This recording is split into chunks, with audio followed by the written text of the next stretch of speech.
গত ৫ই আগস্ট এক বিপ্লবী গণ-অভ্যুত্থানের মাধ্যমে ছাত্র জনতার সফল আন্দোলনের মাধ্যমে এক দানবীয় ফ্যাসিস্ট আওয়ামী লীগ সরকারের পতন ঘটে।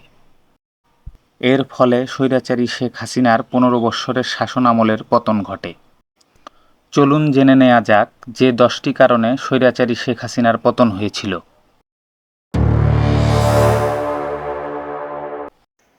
নাম্বার ১, বাংলাদেশের ছাত্র সমাজকে রাজাকারের বাচ্চা বলে গালি দেওয়া। নাম্বার ২, কোটা আন্দোলনকে কেন্দ্র করে নিরীহ ছাত্র জনতার উপর গুলি করে নিরীহ শিশুসহ ছাত্রছাত্রী ও সাধারণ জনতাকে নির্বিচারে হত্যা করা। নাম্বার ৩, বাংলাদেশের মানুষকে তার ভোট প্রয়োগ থেকে বঞ্চিত করা। নাম্বার ৪, দ্রব্যমূল্যের ঊর্ধ্বগতি এই আওয়ামী লীগ সরকার পতনের প্রধান ও অন্যতম কারণের মধ্যে একটি। নাম্বার ৫, ৯০% মুসলমানের দেশে বাংলাদেশের আলেম ওলামাদের বিরুদ্ধে নানাভাবে বিরুদ্ধাচারণ করে জেল-জুলুমের শিকার করে তাদের সকল কার্যকলাপ থেকে বিরত করতে গিয়ে তিনি নিজের পতনের ঘণ্টা নিজেই বাজিয়েছেন।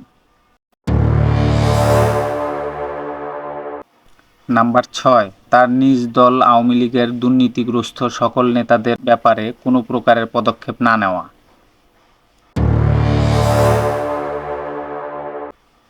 নাম্বার ৭, তার গত ১৫ বছরের শাসনামলে ভিন্ন মতাদর্শের নিরপরাধ মানুষদের সীমাহীন নির্যাতন করা।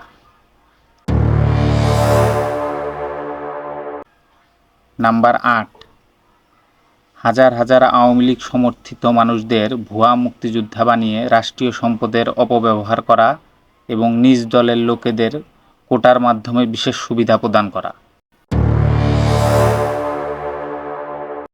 নাম্বার ৯, বিচার বিভাগকে প্রশ্নবিদ্ধ করা, নানান উপায়ে বিচারকদের চাপ দিয়ে রায় ঘোষণা করা।